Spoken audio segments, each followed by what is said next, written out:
दरम्यान एकनाथ शिंदे नाराज असल्याची चर्चा का सुरू झाली, त्यासाठी कोणता घटनाक्रम कारणीभूत ठरलेला आहे ते पाहूया.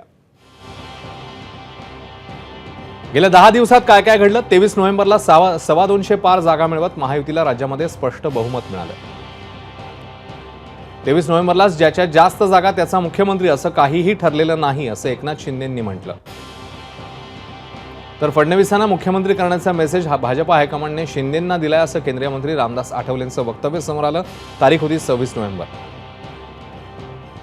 26 नोव्हेंबरलाच 26/11च्या हल्ल्यातल्या शहीदांना श्रद्धांजली कार्यक्रमात शिंदे फडणवीसांनी एकमेकांकडे पाहिलंही नसल्याची चर्चा झाली.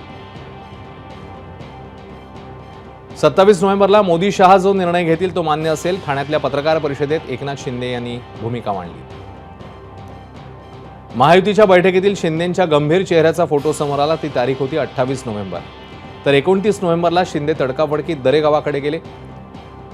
1 डिसेंबरला ते दरेगावातनं ठाण्यामध्ये दाखल झाले. 1 तारखेला सरकार बाहेर राहून काम करण्याची इच्छा शिंदेंनी व्यक्त केल्याचं गोगावलेंचं वक्तव्य समोर आलं. तर 2 डिसेंबर म्हणजे आजचा दिवस डॉक्टरांकडून विश्रांतीचा सल्ला देण्यात आल्यानं शिंदेंच्या सर्व बैठका या रद्द झाल्या. त्यासोबतच आझाद मैदानावर पाहणीसाठी भाजप आणि राष्ट्रवादी नेते गेले, मात्र शिवसेनेचा कोणताही नेता त्यामध्ये नव्हता. तर भाजप नेते गिरीश महाजन शिंदेंच्या भेटीसाठी ठाण्यातल्या निवासस्थानी गेले. तिकडे 1 तास चर्चा झाली. एबीपी माझा, उघडा डोळे बघा नीट.